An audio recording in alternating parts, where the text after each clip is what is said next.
జన్మనిచ్చి 19కి ఇతర దేశాల్లో ఉండి ఒక హౌస్ వైఫ్గా ఉండి ఇదే తణుకు నేను రావటం, అప్పుడు మొట్టమొదటిసారి ఫోటోగ్రఫీ ఫీల్డ్ నా భర్త ద్వారా నేను అప్పుడు మహిళలంటూ చాలా తక్కువ 18 ఏళ్ళ క్రితం రావడం బయట. అలాంటి సమయంలో నేను ఒక్కసారిగా కొన్ని కారణాల వల్ల బయటకు వచ్చి డిజిటల్ ఫోటో ఫీల్డ్ నేను కూర్చోవటం మహిళగా. ఆ సమయంలో నేను ఎప్పుడైతే ఇక్కడ మహిళగా వ్యాపార సంస్థలో కూర్చుంటూ మొదలుపెట్టాక నాకే ఆశ్చర్యం వేసింది. మా రోడ్లో రోజుకు ఒకళ్ళు ఇద్దరు అలా లేడీస్ అంచెంచులుగా వ్యాపార సంస్థలో కూర్చోవటం, వాళ్ళ భర్తలో కూర్చోబెట్టడం జరిగింది.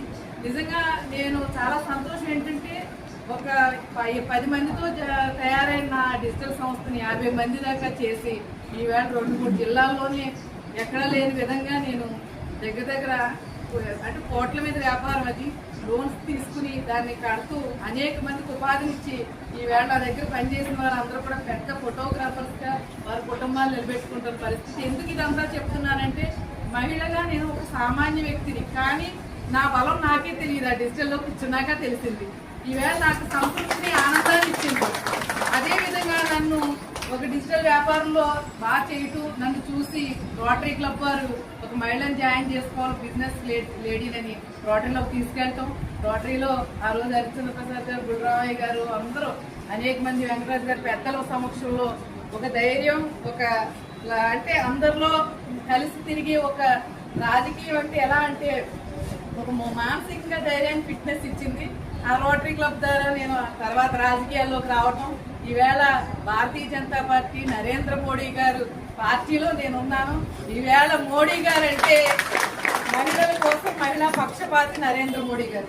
మీకు అందరికీ తెలిసి ఈవేళ దేశ వ్యాప్తంగా మహిళల కోసం ఎక్కువ ఆలోచించి మహిళలు ఇంటికి వంటింటి కుందేళ్లు కాదు, మహిళలు వాళ్ళ కాళ్ళ మీద వాళ్ళు నిలబడాలి, వాళ్ళ భర్తలకి పిల్లలకి కూడా వారి శక్తిని చూపించి, మహిళ శక్తి మనం వెలకట్లేదు, అలాంటి శక్తికి వాళ్ళని ఉపయోగంగా ఒక దారిలో తీసుకొచ్చి కుటుంబానికి ఉపయోగపడాలని ఇవాళ నరేంద్ర మోడీ గారు ముద్రా లోన్స్ అని మహిళలకి ఇవ్వటం, అలాగే చిరు వ్యాపారస్తులకి లోన్స్ ఇవ్వటం.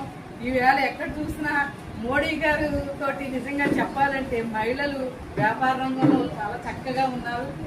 అదేవిధంగా ఈవేళ మహిళా డిజిటల్ ఏదైతే ఉంది కార్యక్రమం, ఈవిడ కూడా డిజిటల్ మహిళ ఆవిడ అఖిలేష్ గారు నిజంగా ఆవిడ ఇలాంటి మోడీ గారు ఇలాంటి మహిళల్ని ఆయన కోరుకున్నది. ఎందుకంటే బయటికి వెలుగులోకి తీసుకొచ్చి ఒక రకంగా అంతమందిని ఇలా తయారు చేయాలి, అందరూ కూడా ఇంటికి టీవీ చూసి పరిమితమై భర్త టైంకి ఏదో తీసుకొస్తే మనం కాకుండా మనం కూడా భర్తకి ఏదోడు వాదోడు